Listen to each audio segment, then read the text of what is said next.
The second important dimension, which we focused on much more, was the political dimension of this.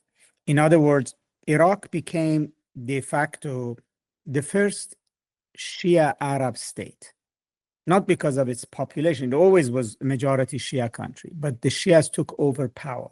And actually, and then there was a negative reaction to this from Sunni powers in the region. So King Abdullah of Jordan called this a Shia crescent, but not in a neutral term, as a warning, in a negative term.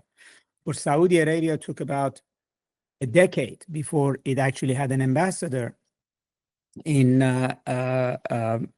Baghdad, or that Sunni radicals affiliated with Salafism, with Al-Qaeda, later on with ISIS, they all viewed this empowerment of the Shia as being something absolutely negative. And in fact, ISIS was highly sectarian.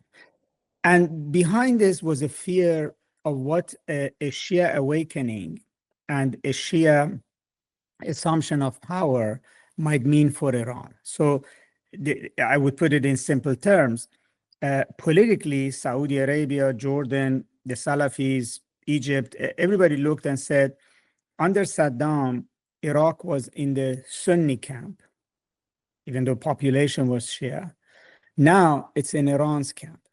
And in fact, their own behavior or reaction towards Iraq reinforced this. There was a period of time that the only country that Iraq could count as a friend was Iran, because the rest of the Arab world were hostile to it.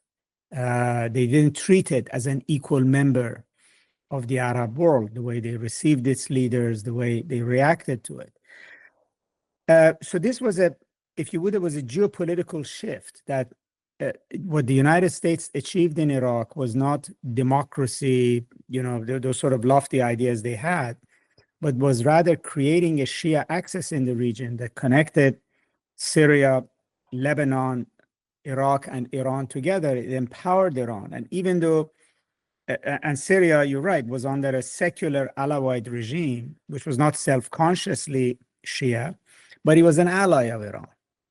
And, that's the way also Hamas works in here. Now, this obviously benefited Iran, and it benefited Iran in a way that Iran came to be seen as a rising, threatening power by the Arabs. And this particularly manifested itself in Syria after 2014. In other words, you had a moment where many thought that the fall of Assad was not just about democracy, but the fall of Assad would empower the Sunnis, would be a defeat for Iran. And that's why a lot of Sunni powers in the region supported the uprising against Assad, but it failed. And in fact, the very reason Iran got involved in Syria was to defend this crescent, right? And to make sure that what it had gained with the transition of power in Iraq would not become undone.